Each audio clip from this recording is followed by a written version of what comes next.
வணக்கம். நான் நயினார் நாகேந்திரன் பேசுகிறேன். வரும் 22ஆம் தேதி மதுரையில் முருக பக்தர்கள் மாநாடு நடைபெற இருக்கிறது. அனைவரும் கலந்து கொண்டு சிறப்பிக்குமாறு அன்போடு வேண்டுகிறேன். நன்றி, வணக்கம். அரசு விழாவிலே பங்கேற்று சிறப்பிக்க வருகை தந்துள்ள மாண்புமிகு அமைச்சர் பெருமக்கள் கே. நேரு அவர்களே, எம்.ஆர்.கே. பன்னீர்செல்வம் அவர்களே, சிவசங்கர் அவர்களே, கோவி செழியன் அவர்களே, அன்பில் மகேஷ் பொய்யாமொழி அவர்களே, மெய்யநாதன் அவர்களே, நாடாளுமன்ற உறுப்பினர்கள் திருச்சி சிவா அவர்களே, நிம்மதி ப்ராப்பர்ட்டி மேனேஜ்மெண்ட் கான்டாக்ட் 7667008999. அன்னை பர்னிச்சர்ஸ், அன்னை திருமண சீர்வரிசை பொருட்கள், டிவி, பிரிட்ஜ், வாஷிங் மெஷின் உள்ளிட்ட 200க்கும் மேற்பட்ட பொருட்கள் அடங்கிய திருமண சீர்வரிசை ரூபாய் 99,000 மட்டுமே. தமிழகம் முழுவதும் இலவச டோர் டெலிவரி. தொடர்புக்கு 7550014440 9345044044. கல்யாண சுந்தரம் அவர்களே, முரசொலி அவர்களே, செல்வி சுதா அவர்களே, டெல்லி சிறப்பு பிரதிநிதி திரு A.K.S. விஜயன் அவர்களே, சட்டமன்ற உறுப்பினர்கள் முனைவர் ஜவஹர்லால் அவர்களே, துரை சந்திரசேகரன் அவர்களே, திரு அன்பழகன் அவர்களே, திரு நீலமேகம் அவர்களே, அண்ணாதுரை அவர்களே, அசோக்குமார் அவர்களே, முன்னாள் அமைச்சர் பழனிமாணிக்கம் அவர்களே, மாநகராட்சி மேயர்களே, மாநகராட்சியுடைய மேயர்கள் திரு சன் ராமநாதன் அவர்களே, திரு சரவணன் அவர்களே, தாட்கோ சேர்மன் இளையராஜா அவர்களே, துவக்கத்தில் அனைவரையும் வரவேற்று மகிழ்ந்திருக்கக்கூடிய மாவட்ட ஆட்சித்தலைவர் பிரியங்கா பங்கஜம் IAS அவர்களே, உள்ளாட்சி அமைப்பினுடைய பிரதிநிதிகளே, அரசு உயர் அலுவலர்களே, பல்வேறு நலத்திட்ட உதவிகளை பெறுவதற்காக வருகை தந்திருக்கக்கூடிய பயனாளிகளே, என்னுடைய பேரன்பிற்குரிய சுய உதவி குழுவை சார்ந்திருக்கக்கூடிய தாய்மார்களே, சகோதரிகளே, பத்திரிகை மற்றும் ஊடகத்துறை சார்ந்த நண்பர்களே, உங்கள் அனைவருக்கும் என்னுடைய அன்பான வணக்கத்தை தெரிவித்துக் கொள்ள விரும்புகிறேன். தஞ்சை அரசு விழாவிலே பங்கேற்று உங்களை சந்திப்பதிலே நான் மிகுந்த மகிழ்ச்சி அடைகிறேன். மாமன்னர் ராசராசன் ஆட்சி செஞ்ச இந்த சோழ நாட்டோட காற்றை சுவாசிக்கும் போதே ஒரு கம்பீரம் பிறக்குது. மாடு கட்டி போரடிச்சா மாலாதுன்னு யானை கட்டி போரடிச்ச நெற்களஞ்சியமான தஞ்சை மண்ணுக்கு வந்திருக்கிறான். இங்க வர்றதுக்கு 3 நாட்களுக்கு முன்னால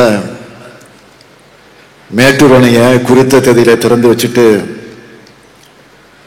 நேற்று மாமன்னன் கரிகாலன் கட்டிய கல்லணையிலும் திறந்து இருக்கிறான். இப்படி மேட்டூர் அணையும் கல்லணையும் குறித்த நேரத்தில் நேரில் வந்து திறந்து வைக்கிற முதலமைச்சர் நான் தான் முதல் முதலமைச்சராக பெருமைப்படுகிறேன். இதை இங்க இருக்கக்கூடிய உழவர்கள் எல்லாம், அந்த பெருமக்கள் எல்லாம் மகிழ்ச்சியோடு சொன்னாங்க. இப்போ அவங்க மகிழ்ச்சியை இன்னும் அதிகரிக்க முதல்ல முக்கியமான அறிவிப்பை இங்க வெளியிட விரும்புகிறேன். 2021-22ஆம் ஆண்டு முதல் டெல்டா மாவட்டங்களுக்கு குறுவை தொகுப்பு திட்டம் 276 கோடியே 84 லட்சம் ரூபாய் நிதி ஒதுக்கீட்டில் செயல்படுத்தப்பட்டு வருது. அதுபோலவே இந்த ஆண்டும் டெல்டா மாவட்டங்களுக்காக சிறப்பு தொகுப்பு திட்டத்துக்கு 82 கோடியே 77 லட்சம் ரூபாய் நிதி ஒதுக்கீடு செய்யப்படுகிறது. அது மட்டுமல்ல, தமிழ்நாட்டு வரலாற்றிலேயே முதல் முறையா டெல்டா அல்லாத மற்ற மாவட்டங்கள்ல நெற்பயிர் சாகுபடி செய்கிற விவசாயிகளும் பயன்பெறக்கூடிய வகையில் 132 கோடியே 17 லட்சம் ரூபாய் நிதி ஒதுக்கீட்டில் கார், குறுவை, சொர்ணவாரி பருவத்துக்கான சிறப்பு தொகுப்பு திட்டத்தையும் உழவர் பெருமக்களின் நலனுக்காக துவக்கி வைக்கிறதுல நான் மிகுந்த மகிழ்ச்சி அடைகிறேன். இந்த அறிவிப்பால் தஞ்சாவூர் மாவட்டத்தில் மட்டும் சுமார் 56,000 விவசாயிகளுக்கு குறுவை சிறப்பு தொகுப்பு வழங்கப்படுது.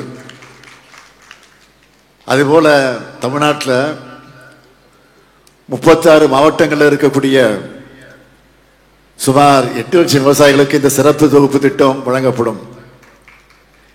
இந்த எழுச்சிமிகு விழாவை ஏற்பாடு செஞ்சிருக்கக்கூடிய நம்முடைய அருமை சகோதரர் மாண்புமிகு அமைச்சர் கோவை செழியன் அவர்களுக்கு என்னுடைய வாழ்த்துக்களை தெரிவிச்சுக்கிறேன். உயர்கல்வித்துறை அமைச்சரா அவர் பொறுப்பேற்ற பிறகு அவரால் நடத்தப்படக்கூடிய ஃபர்ஸ்ட் மாவட்ட நிகழ்ச்சி இது. ஃபர்ஸ்டா இருந்தாலும் இது பெஸ்டா ஏற்பாடு செஞ்சிருக்கிறார். நம்ம கோவை செழியன் அவர்களை பற்றி நான் சொல்லணும்னா, சட்டக்கல்லூரி மாணவரா கழக மேடைகளில் தன்னுடைய பயணத்தை தொடங்கி தன்னுடைய உழைப்பால, கொள்கை பற்றால, தொண்டாற்றுதலால உழைத்து இன்றைக்கு அமைச்சராக உயர்ந்து நிற்கிறார். அவர் இன்னும் சிறப்புடைய என்னுடைய பாராட்டுக்கள், வாழ்த்துக்கள். அதேபோல் மாவட்ட ஆட்சியர் பிரியங்கா பங்கஜம் அவர்கள், IAS அவர்கள், அவர்களுக்கும் என்னுடைய பாராட்டுக்கள். கஷ்டப்பட்டு படிச்சு முன்னேறி இன்றைக்கு சிறப்பாக செயல்படக்கூடிய மாவட்ட ஆட்சியர்கள் ஒருவரா தன்னுடைய பேருக்கு பின்னாடி அம்மாவோட பேரை சேர்த்து அவரையும் பெருமைப்படுத்துவராக இருக்கிறார். மாவட்ட ஆட்சியருக்கும் அவருக்கு துணை நிற்கக்கூடிய மாவட்ட அரசு அலுவலர்களுக்கும் என்னுடைய பாராட்டுக்கள், வாழ்த்துக்கள். நேற்று தஞ்சையில பழைய பேருந்து நிலையத்தின் அருகில நம்முடைய முத்தமிழறிஞர் தலைவர் கலைஞருடைய சிலையை திறந்து வச்சோம். ஏன்னா தஞ்சையும் தலைவர் கலைஞரையும் பிரிச்சு பார்க்க முடியாது. ஒருங்கிணைந்த தஞ்சையின் மண்ணின் மைந்தன் அவர், காவேரி வளர்த்த தமிழின தலைவர் அவர், மாமன்னர் ராசராசனுக்கு சிலை அமைத்தவர் அவர், பெரிய கோயிலின் 1000 ஆண்டு விழாவை நடத்தியவர் அவர், பொதுப்பணித்துறை அமைச்சராக இருந்தது முதல் இறுதியில காவேரி மருத்துவமனையில உயிர் பிரிகிற வரையில காவேரி பிரச்சனைகளை தமிழ்நாட்டின் உரிமைக்காக குரல் கொடுத்து போராடியவர். பிரதமர் VP சிங் அவர்கள் மூலம் காவேரி நடுவர் மன்றம் அமைத்தவர், காவேரி ஆணையம் அமைக்க காரணமானவர், இடைக்கால தீர்ப்பை பெற்றவர், இறுதி தீர்ப்பையும் பெற்றவர். பெருமையோடு சொல்றேன், காவேரியின் தமிழ்நாட்டின் உரிமையை நிலைநாட்டியது தலைவர் கலைஞர் அவர்களுடைய திராவிட முன்னேற்ற கழகம் தான். அந்த வரிசையில் தான் தலைவர் கலைஞருடைய தலைமை தொண்டனாக நானும் டெல்டாக்கார் என்ற உணர்வோடு இன்றைக்கு இங்கே வந்திருக்கிறேன். இந்த நிகழ்ச்சியில 325 கோடிய 96 லட்சம் ரூபாய் மதிப்பிலான 2461 முடிவுற்ற பணிகளை திறந்து வச்சு 309 கோடி 48 லட்சம் ரூபாய் மதிப்பிலான 4127 புதிய பணிகளுக்கு அடிக்கல் நாட்டி இருக்கிறேன். அது மட்டுமல்ல, 2,25,383 பேருக்கு 558 கோடிய 43 லட்சம் ரூபாய் மதிப்பிலான நலத்திட்ட உதவிகளை இந்த விழாவில வழங்க இருக்கிறேன். கிட்டத்தட்ட 1000 கோடி ரூபாய்க்கு மேலான திட்டங்கள், உதவிகள் இந்த விழாவின் மூலமாக நடைபெறவிருக்கிறது.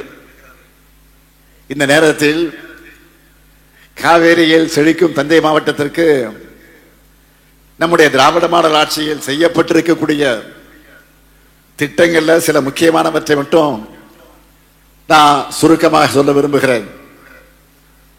ஒரத்தநாடு வட்டம் பஞ்சநதி கோட்டை கிராமத்தில் நாள் ஒன்றுக்கு 5000 மூட்டை நெல் கொள்முதல் செய்கிற அதி திறன் கொண்ட மெகா நேரடி கொள்முதல் நிலையத்தை அறிவிச்சோம். இப்போ அது செயல்பாட்டில் இருக்கு.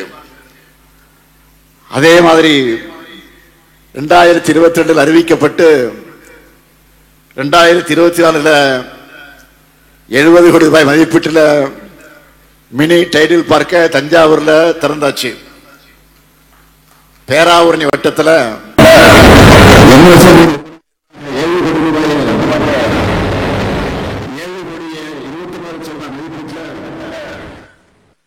பொது வசதியாக்கல் மையம் திறந்திருக்கிறோம். கும்பகோணம் மன்னார்குடி சாலை பணிகள் 99 விழுக்காடு முடிஞ்சிருக்கு. கும்பகோணம் சீர்காழி சாலை பணிகளும் 98 விழுக்காடு முடிஞ்சிருக்கு.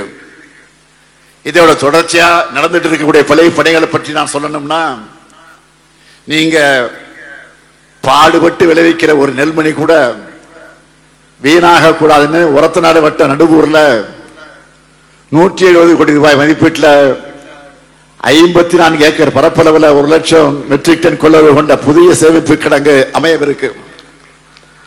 பூதலூர் வட்டம் செங்கிப்பட்டி பாளையப்பட்டி தெற்கு கிராமத்தில் 256 ஏக்கர் பரப்பளவிலையும், பட்டுக்கோட்டை ராஜமட கிராமத்தில் 113 ஏக்கர் பரப்பளவிலையும் சிப்கா தொழிற்பேட்டை அமையவிருக்கு. பட்டுக்கோட்டை வட்டம் மனோரா கிராமத்தில் 40 கோடி ரூபாய் மதிப்பீட்டில் பன்னாட்டு கடற்பசு பாதுகாப்பு மையம் அமைக்கப்படவிருக்கு. 53 கோடி ரூபாய் மதிப்பீட்டில் அதி நவீன பால் பதப்படுத்து நிலையம் அமைக்கப்படவிருக்கு. திருவையாறு புறவழிச்சாலை பணிகள் முழுமையாக முடிக்கப்பட்டு பயன்பாட்டுக்கு தயார் நிலையில் இருக்கு. பட்டுக்கோட்டை வட்டம் ஏரிப்புரை கீழத்தோட்டம் மீனவ கிராமங்களுக்கு 32 கோடி ரூபாய் செலவில் மீன் இறங்கு தளம் தடுப்புச்சுவர் அமைக்கும் பணியை தொடங்க இருக்கிறோம். பட்டுக்கோட்டையில் புதிய பேருந்து நிலையம் 20 கோடி ரூபாய் மதிப்பீட்டில் கட்டப்பட்டு விரைவில் பயன்பாட்டுக்கு வரவிருக்கு. பட்டுக்கோட்டை பேராவூரணி பகுதியில் அதிகம் வாழக்கூடிய சீர்மரபினர் குடும்பங்களுக்கு அவர்களை எல்லாம் கண்டறிஞ்சு அவங்களுடைய வாழ்வாதாரத்தை மேம்படுத்துகிற நோக்கத்தோடு சீர்மரபினர் வாரியத்தில் உறுப்பினராக சேர்க்கப்பட்டு அதன் மூலம் 11,000 குடும்பங்களுக்கு அடையாள அட்டை வழங்கப்பட்டு பல்வேறு நலத்திட்ட உதவிகள் வழங்குவதற்கு வழிவகை செய்யப்பட்டிருக்கு. இப்படி தஞ்சை மண்ணில் இருக்கிற ஒவ்வொரு குடும்பத்துக்கும் நம்ம திராவிட மாடல் அரசோட திட்டங்கள் போய் சேர இந்த திட்டங்களை செய்து கொண்டிருக்கிறோம்.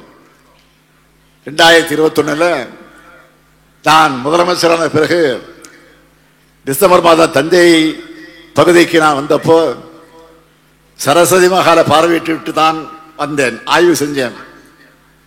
அதன் பிறகு வரலாற்று சிறப்பு வாய்ந்த சரஸ்வதி மகா நூலகத்தை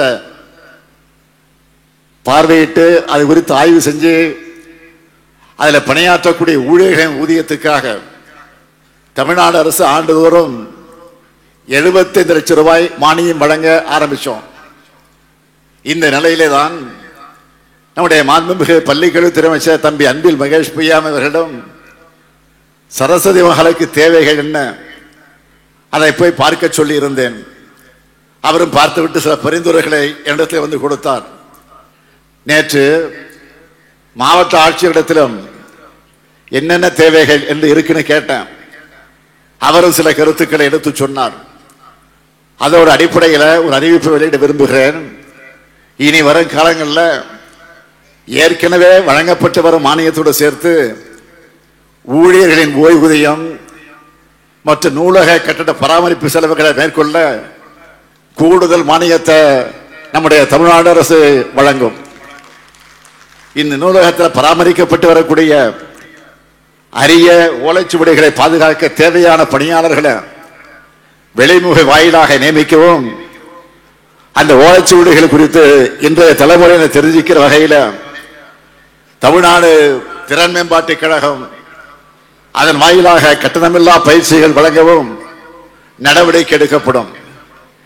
மேலும் இந்த நூலகத்தோட பழுதடைந்த கட்டடங்களை பழமை மாறாமல் பாதுகாக்கிற வகையில் பொதுப்பணித்துறையின் மரபு சார்ப கட்டட அந்த பிரிவின் வாயிலாக 12 கோடி ரூபாய் 50 லட்சம் ரூபாய் செலவில் அது சீரமைக்கப்படும். இந்த கூடுதல் மானியம் மற்றும் சீரமைப்பு பணிகள் சரஸ்வதி மகா நூலகத்தில் இருக்க அரிய சமைப்புகளான கையெழுத்து பிரதிநிதிகள், ஓலைச்சுவடிகள் மற்றும் நூல்கள் பாதுகாக்கப்படுவதை உறுதி செய்யும். இந்த அறிவிப்போடு இன்னும் 3 அறிவிப்புகளையும் நான் வெளியிட விரும்புகிறேன். முதல் அறிவிப்பு, தென்பெரம்பூர் அருகில் வெண்ணாறு மற்றும் வெட்டாறு பிரியக்கூடிய இடத்துல 42 கோடி ரூபாய் செலவில் புதிய பாலம் அமைக்கப்படும். இரண்டாவது அறிவிப்பு, ஈச்சங்கோட்டை முதல் வெட்டிக்காடு வர கல்லணை கால்வாய் சாலை 40 கோடி ரூபாய் செலவில் அகலப்படுத்தி மேம்படுத்தப்படும். பூதலூர் வட்டத்தில் இருக்கக்கூடிய உயர்கொண்டான் நீட்டிப்பு வாய்க்கால் மற்றும் மதகுகளை 15 கோடி ரூபாய் செலவில் புனரமைப்பு பணிகள் மேற்கொள்ளப்படும். நம்ம திராவிட மாடல் அரசுல தமிழ்நாட்டில் இருக்கக்கூடிய ஒவ்வொரு குடும்பத்துக்கும் பலனளிக்கக்கூடிய வகையில் ஏராளமான முத்திரை திட்டங்களை நாம் செயல்படுத்திக்கிட்டு இருக்கிறோம். இதை பொத்தாம்பதுவா நான் சொல்லல. தஞ்சை மாவட்டத்தில் மட்டும் நம்முடைய முத்திரை பதிக்கக்கூடிய திட்டங்களாக எத்தனை பேர் பயனடைந்திருக்கிறாங்க என்பதை புள்ளி விவரத்தோடு நான் சொல்லணும்னா, கலைஞர் மகளிர் உரிமை திட்டத்தில் 4,17,000 மகளிர் மாதந்தோறும் 1000 ரூபாய் பெற்றுக் கொண்டிருக்கிறார்கள். அதேபோல் புதுமை பெண் திட்டத்தில் 34,000 மாணவிகளுக்கு மாதந்தோறும் 1000 ரூபாய் வழங்குகிறோம். தமிழ் புதல் திட்டத்தில் 13,000 மாணவர்களுக்கு மாதந்தோறும் 1000 ரூபாய் வழங்குகிறோம். முதலமைச்சரின் காலை உணவு திட்டத்தில் 62,000 மாணவ செல்வங்களை காலையில பள்ளிகளில் சூடாகவும் சுவையாகவும் சாப்பிட வச்சு மனநிறைவு அடைந்து கொண்டிருக்கிறோம். உழவர் பெருமக்களுக்காக செயல்படுத்தப்படக்கூடிய கலைஞரின் அனைத்து கிராம வேளாண் வளர்ச்சி திட்டத்தில் 2,56,000 விவசாயிகள் பயனடைகிறாங்க. பயிர் காப்பு திட்டத்தில் 2,50,000 விவசாயிகள் பயனடைகிறாங்க. 7,000 விவசாயிகளின் இலவச மின் இணைப்பு கொடுத்திருக்கிறோம். முதல்வரின் முகவரி திட்டத்தால் 71,000 மனுக்களுக்கு தீர்வு கண்டிருக்கிறோம்.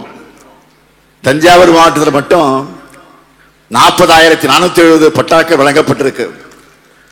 தமிழ்நாடு முழுசா இதுவரை மொத்தம் 14,40,000 பட்டாக்கள் வழங்கப்பட்டிருக்கு. இப்படி ஒவ்வொருத்தருடைய தேவைகளை கேட்டு கேட்டு அறிந்து அவங்களுக்கான திட்டங்களை நிறைவேற்றிட்டு இங்கே வந்திருக்கிறோம். இந்த சாதனைகளை உங்களுடைய முகங்களை காணக்கூடிய மகிழ்ச்சி மூலமாக நான் பார்க்கிறேன். மக்களான நீங்க எவ்வளவு மகிழ்ச்சியாக இருக்கு என்பது எனக்கு நீங்க கொடுக்கக்கூடிய வரவேற்பை இன்னைக்கு வெளிப்படுத்தி கொண்டிருக்கிறது. இதையெல்லாம் பார்த்து பொறுத்துக்க முடியாம தான் எதிர்கட்சி தலைவர் திரு பழனிசாமி அவர்கள் புலம்பிக் கொண்டிருக்கிறார். தன்னுடைய உட்கட்சி பிரச்சனையும் கூட்டணி பிரச்சனையும் மறைப்பதற்காக இன்றைக்கு அவர் அரசியல் அறிக்கை பண்ணிட்டு இருக்கிறார். அந்த அறிக்கையால் ஒழுங்கா செய்திகளை படிச்சு உண்மையான நிலவரம் தெரிஞ்சு வெளியிடுகிறார்னா அதுவும் கிடையாது. ஆட்சிக்கு வர்றதுக்கு முன்னாடி உங்கள் தொகுதியில் ஸ்டாலின் நான் உங்களை எல்லாம் சந்திச்சப்போ பெட்டிகளை வாங்கின மனுக்கள் என்ன ஆச்சு அப்படின்னு கேட்டிருக்கிறார். அரசு சார்பில் பத்திரிகை செய்தி பிரஸ் ரிலீஸ் கொடுக்கிறோம். அது உடனே டிவி நியூஸ்ல வருது, சோசியல் மீடியாவில் வருது, மறுநாள் எல்லா நியூஸ் பேப்பர்லயும் வருது. அப்பவும் செய்திகளை பார்க்க மாட்டேன் படிக்க மாட்டேன் அடம் பிடிச்சு இப்படி அரைவேக்காட்டுத்தனமா அறிக்கைகளை விட்டுக் கொண்டிருக்கிறார் நம்முடைய எடப்பாடி பழனிசாமி அவர்கள். அவருக்காக இல்லைனாலும் மக்களுக்கான உங்களுக்காக நான் பதில் சொல்ல வேண்டியது என்னுடைய கடமை. ஏன்னா நான் பணியாற்றுவது உங்களுக்காகத்தான். அதனால்தான் சுருக்கமாக சொல்லுகிறேன். உங்கள் தொகுதியிலே ஸ்டாலின் முன்னெடுப்புல பெறப்பட்ட 4,57,645 மனுக்களுக்கு தீர்வு காண உங்கள் தொகுதியில் முதலமைச்சர் என்ற தனித்துறையை உருவாக்கி 100 நாட்கள்ல தீர்வு காண உத்தரவிட்டேன். 100வது நாள்ல கோட்டையில் ஒரு பெரிய நிகழ்ச்சி நடத்தணும். 32,000 பேருக்கு பட்டா, 30,000 பேருக்கு ஓய்வூதியம், 10,000 பேருக்கு தொகுப்பு வீடுகள். அந்த மனுக்களை மையமாக வச்சு 544 கோடி ரூபாய் மதிப்பில் 20,000 வளர்ச்சி பணிகளை திட்டமிட்டோம். இதனால மக்கள் நம்பிக்கையோடு மனுக்களை கொடுக்க தொடங்கினாங்க. அந்த மனுக்களை முறையாக பரிசீலிக்க முதல்வரின் முகவரி தனித்துறையை உருவாக்கி எல்லா மனுக்களுக்கும் 30 நாட்களுக்குள்ள தீர்வு காணப்படணும்னு உத்தரவிட்டேன். அடுத்து மக்களுடன் முதல்வர் திட்டத்தின் கீழ் அவங்க பகுதிகளிலேயே சிறப்பு முகாம்களை நடத்தணும். 2024 அந்த ஆண்டுல சென்னையில் இருக்கக்கூடிய கோட்டுப்புறத்தில் முதலமைச்சரின் உதவி மையம் தொடங்கணும். இதுல 200 பேர் வேலை பார்த்துக்கிட்டு இருக்கிறாங்க. ஒவ்வொரு மனு மீது நடவடிக்கப்பட்ட நடவடிக்கை என்ன என்பதை அவங்க கண்காணிக்கிறாங்க. இது எல்லாத்தையும் செய்திகள் மூலமா ஆவணப்படுத்தி மக்களுக்கான உங்களிடத்தில் சேர்த்து வெளிப்படைத்தன்மையாக செயல்படுகிறோம். ஆனால் இதெல்லாம் எதிர்க்கட்சி தலைவராக இருக்கக்கூடிய அவருக்கு தெரியல. இதுல அந்த பெட்டிகளுடைய சாவி தொலைந்துருச்சா அப்படின்னு கேட்கிறாரு. சரி, அவர் நினைப்பு பூராமே பெட்டியில் தான் இருக்கு. நியூஸ் பேப்பரே படிக்காத எதிர்க்கட்சி தலைவர்களுக்கு நான் ஒன்று சொல்றேன். கடந்த 13ஆம் தேதி தினமலர் பத்திரிக்கை, அதுல ஒரு நியூஸை எடுத்துக்காட்டா நான் சொல்றேன். அதோட தலைப்பு என்ன தெரியுமா? தினமலர் என்பது எந்த பத்திரிகை உங்களுக்கு தெரியும்? அந்த பத்திரிகையில் வந்த செய்தி. அதுல தலைப்பு என்ன தெரியுமா? முதல்வரிடம் மனு அளித்த 30வது நிமிஷத்துல ஆக்ஷன். இதுதான் தலைப்பு. அந்த செய்தியை சுருக்கம் நான் சொல்றேன். கடந்த 11ஆம் தேதி மேட்டூர் அணையை திறந்து வைக்க நான் சேலம் போயிருந்தப்போ யாழ் மொழி என்ற 9ஆம் வகுப்பு மாணவி, அதேபோல் அனிருத்தன் என்ற 6ஆம் வகுப்பு மாணவன் என்னை சந்திச்சு தங்களுடைய பள்ளிக்கு, தாங்கள் படித்துக் கொண்டிருக்கக்கூடிய இந்த பள்ளிக்கு சுற்றுச்சுவர் கழிப்பறை கேட்டு மனு கொடுத்தாங்க. அதுக்கு பிறகு நடந்ததை பத்தி தினமலர் என்ன எழுதியிருக்காங்கன்னா, இரவு 8 மணிக்கு அந்த மாணவர்களை பார்த்ததும் வாகனத்தை நிறுத்திய முதல்வர் அவர்கள் அவர்களிடமிருந்து அந்த மனுக்களை பெற்றுக்கொண்டு நடவடிக்கை எடுப்பதாக உறுதி அளித்து அவரது கன்னத்தை தட்டி வாழ்த்து தெரிவித்து சென்றார். இரவு 8:30 மணி முதல் 11:30 மணி வரை மாவட்ட முதன்மை கல்வி அலுவலகம், சேலம் பொதுப்பணித்துறை, பிடிஓ அலுவலகம் ஆகியவற்றிலிருந்து தலைமை ஆசிரியரிடம் பல்வேறு விவரங்களை, ஆவணங்களை பெற்றனர். மறுநாள் காலை 7 மணிக்கு நங்கவழி ஒன்றிய பொறியாளர் வள்ளி தலைமையிலான குழுவினர் அந்த பள்ளியில ஆய்வு செஞ்சு சுற்றுச்சுவர் கழிப்பறை கட்டுவதற்கான மதிப்பீடு தயாரித்தனர். ஊரக வளர்ச்சி வாயிலாக சுற்றுச்சுவர் கழிப்பறை கட்டித்தர நடவடிக்கை எடுக்கப்பட்டுள்ளது. முதலமைச்சரிடம் மனு கொடுத்த சிறிது நேரத்தில் அதிகாரிகள் நடவடிக்கை எடுத்ததால் பள்ளி மாணவர்கள், ஆசிரியர்கள் மகிழ்ச்சி அடைந்தனர். முதலிடம் மனு கொடுத்த மாணவ மாணவரை பாராட்டினார்கள் என்று தினமலர் செய்தி வெளியிட்டிருக்கு. இதுதான் திராவிட மாடல் ஆட்சியுடைய செயல்பாட்டுக்கு எடுத்துக்காட்டு. இந்த வேகத்தை இன்னும் அதிகரிக்க மிக முக்கியமான ஒரு அறிவிப்பை இங்கே நான் வெளியிட விரும்புகிறேன்.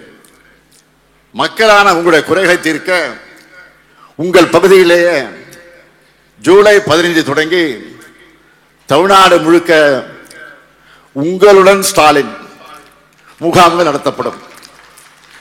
நகர பகுதிகளில் 3768 முகாம்கள், கிராம பகுதிகளில் 6232 முகாம்கள், மொத்தம் 10,000 முகாம்கள். இந்த உங்களுடன் ஸ்டாலின் முகாம்கள் எல்லாத்திலையும் மருத்துவ முகாம்கள் நடத்தப்படும். நகர பகுதிகளில் 13 அரசு துறைகளோட 43 சேவைகள் திட்டங்கள் உங்களை தேடி வரும். இதுவே கிராம பகுதிகளில் 14 அரசு துறைகளோட 46 சேவைகளை நீங்கள் பெறலாம். இதுல இன்னொரு முக்கிய அம்சம் என்னன்னா, கலைஞர் மகளிர் உரிமை திட்டத்தில், நல்லா கவனிங்க, கலைஞர் மகளிர் உரிமை திட்டத்தில் விடுபட்ட தகுதியுள்ள பெண்கள் இந்த முகாம்களை உங்களுடைய விண்ணப்பங்களை நீங்கள் நிச்சயமாக தரலாம். இப்படி தரக்கூடிய விண்ணப்பங்கள் மேல 45 நாட்களுக்குள்ள முடிவெடுத்து ஜூலை 2ஆம் வாரம் தொடங்கி அக்டோபர் மாதம் வரை இந்த முகாம்கள் நடக்கும். இத்தனை துறைகள், சேவைகள், திட்டங்கள், இதுல எப்படி விண்ணப்பிக்கிறது நீங்க யோசிக்க வேணாம். உள்ளூர் அளவில் இதற்கான தன்னார்வலர்கள் உங்க வீடு வீடு வந்து உங்களுடன் ஸ்டாலின் முகாம்களை பற்றி உங்களுக்கு விளக்குவாங்க. எப்படி அப்ளை பண்ணணும், எப்படி சான்று டாக்குமெண்ட்லாம் அட்டாச் பண்ணணும், தகுதி வரம்பு என்ன, இப்படி தேவையான எல்லா தகவல்களையும் வழிகாட்டுதலையும் உங்க வீட்டுக்கே வந்து கொடுப்பாங்க. இப்படி நாளும் பொழுதும் அல்லும் பகலும் மக்களுடைய குறையை தீர்க்க தீர்த்து கொண்டிருக்கக்கூடிய நம்மளை பார்த்தா எதிர்க்கட்சி தலைவருக்கு எரியத்தானே செய்யும். இப்படி இவர் ஒரு பக்கம் தான். இன்னொரு பக்கம் ஒன்றிய அரசோட கைப்பாவையா செயல்படுகிற ஆளுநர்,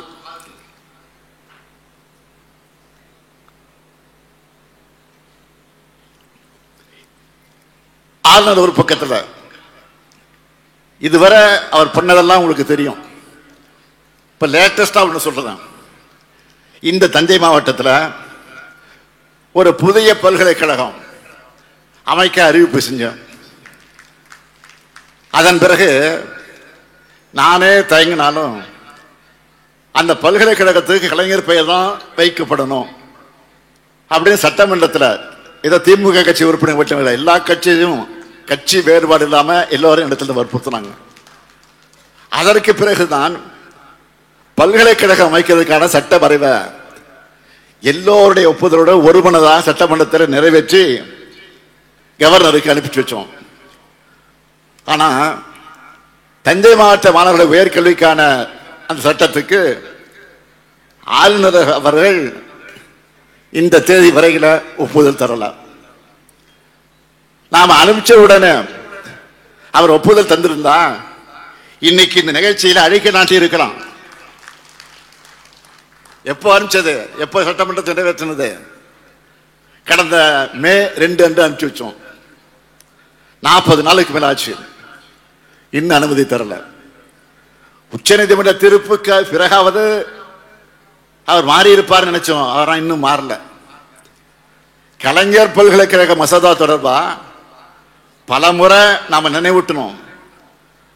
நம்முடைய மாண்புமிகு உயர்கல்வித்துறை அமைச்சரையும் ஆளுநரை போய் பாருங்க அப்படின்னு நான் சொல்லி, ஆனா உயர்கல்வித்துறை அமைச்சரை சந்திக்க நேரம் தர இன்னும் இழுத்தடித்து இருக்கிறார். இன்னும் நேரம் கொடுக்கல.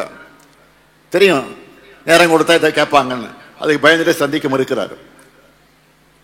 ஆக ஒட்டுமொத்த தமிழ்நாட்டு மக்களும் கேட்கிற ஒரே கேள்வி என்னன்னு கேட்டீங்கன்னா, ஒரு ஆளுநருக்கு இதை விட வேற என்ன முக்கியமான வேலை இருக்க முடியும்? இப்படி ஆளுநர் ஒரு பக்கம் என்றால், ஒன்றிய அரசு இன்னொரு பக்கம் நிதி ஒதுக்காம உபத்திரம் பண்றாங்க.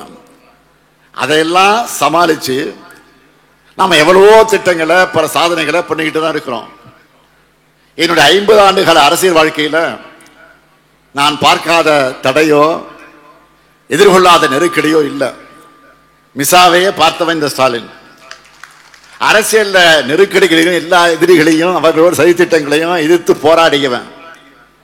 அதையெல்லாம் முறியடிச்சு தான் இன்றைக்கு உங்களுடைய அன்போடு உங்களுடைய ஆதரவோடு நான் இன்றைக்கு முதலமைச்சராக வந்து உட்கார்ந்து இருக்கிறேன். எல்லா வகையான எதிர்ப்புகளையும் தாண்டித்தான் இன்றைக்கு உங்கள் முன்னாலே நின்று கொண்டிருக்கிறேன். எதிர்க்கட்சிகள் அவதூறாக இருந்தாலும், அவர் சொல்லக்கூடிய அவதூறாக இருந்தாலும், ஒன்றிய அரசினுடைய ஓரவஞ்சனையாக இருந்தாலும், ஆளுநருடைய அடாவடியாக இருந்தாலும், அனைத்தையும் தாண்டி நினைச்சதை செஞ்சு முடிக்கிற துணிவும் கொள்கை உறுதியும் மக்களான உங்களுடைய ஆதரவு எனக்கு இருக்கிறது. அந்த ஆதரவை நீங்கள் எப்போதும் தர வேண்டும். இன்றைக்கு கும்பகோணத்தில் அமைவிருக்கக்கூடிய நம்முடைய தலைவர் கலைஞர் அவருடைய பெயரால் அமைவிருக்கக்கூடிய பல்கலைக்கழகத்திற்கு இதுவரை ஆளுநர் அனுமதி தரவில்லை. பொறுத்திருப்போம், பொறுத்தது போதும் என்று பொங்கி எழுந்தால் அதற்கு பிறகு ஆளுநருக்கு பணிய வேண்டிய ஒரு கட்டாயத்தை ஏற்படுத்துவோம் என்பதை இந்த நேரத்தில் உறுதியாக எடுத்து சொல்லி, இந்த இணைய நிகழ்ச்சியில உங்களை எல்லாம் சந்திக்கிற நல்ல வாய்ப்பை பெற்றமைக்கு மீண்டும் என்னுடைய நன்றியை தெரிவித்து, எப்பொழுது நீங்கள் தொடர்ந்து நல்ல ஆதரவை தர வேண்டும் என்று கேட்டு விடைபெறுகிறேன். நன்றி, வணக்கம்.